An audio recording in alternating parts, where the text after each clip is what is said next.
নমস্কাৰ দৰ্শকসকল, আজি আমি দিনটো কি কৰিলোঁ আপোনালোকক দেখা আহক আৰু কি খালোঁ। এইফালে ৰাতিপুৱা প্ৰথমে চাহ খাই লৈছোঁ আৰু এইফালে আমাৰ আইতাহঁতৰ গৰুকেইটাক এৰি দি থৈ গৈছিলে এনেকৈ আছে। ধুনীয়াকৈ বিস্কুট দিলে। এইফালে আকৌ মাৰ কাৰণে ORS আনিলে আৰু মোৰ কাৰণে ঠাণ্ডা আৰু এইফালে ORSটো দিলোঁ। অলপ খাইছে, ভাত খোৱাই নাই, ORS খাই আছে আৰু মই এইফালে খাব ধৰিছোঁ। ঠাণ্ডাখিনি একদম খট নাই, কেনেকৈ লাগছি গাইছ। আৰু এইফালে আকৌ আনিলোঁ ORS আৰু আকৌ মেংগ' ঠাণ্ডা লৈ আহিলোঁ। ধুনীয়া লৈ আহিলে আৰু এইফালে খাব ধৰিছোঁ। এইটোৱে ভাল লাগছি গাইছ, এইটোৱে মুখখন ভাল কৰিলে। সেইটো কেনেকুৱা লাগছিল আৰু এইফালে এতিয়া মই খাব ধৰিছোঁ। তাৰমানে দুটা আনিছিল, এটা ধুনীয়া খালা আৰু এইফালে মই এইটো ফুটাই দিলোঁ, কি থকাকৈ হিলে গেছি।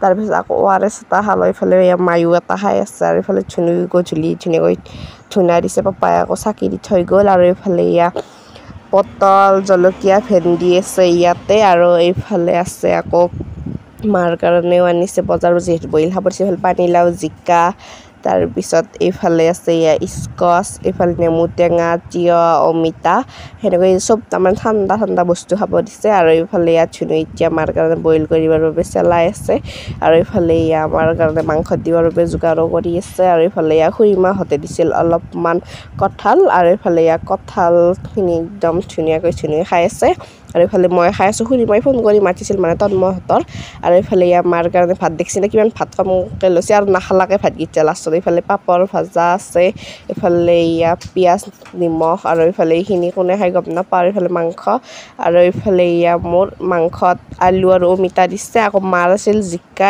স্কচ আৰু অমিতা বইল, সেনেকৈ খাইছে আৰু এইফালে মোৰো দি দিলে। অকল বইল বস্তুখিনি খাইছে আৰু ORS খাইছে, ভাত খোৱাই নাই। আৰু এইফালে ময়ো খাই চালোঁ, ধুনীয়া হৈছে। পাপাই বোলে ৰাতি নাখায়, সেইকাৰণে পাপালৈ ৰাতিপুৱাৰ বাবে থৈ দিছোঁ আৰু আজিলৈ আহিছোঁ। বাই বাই, ধন্যবাদ। আল্ট্ৰাচাউণ্ড কৰা ভিডিঅ'টো দেখাই আছোঁ।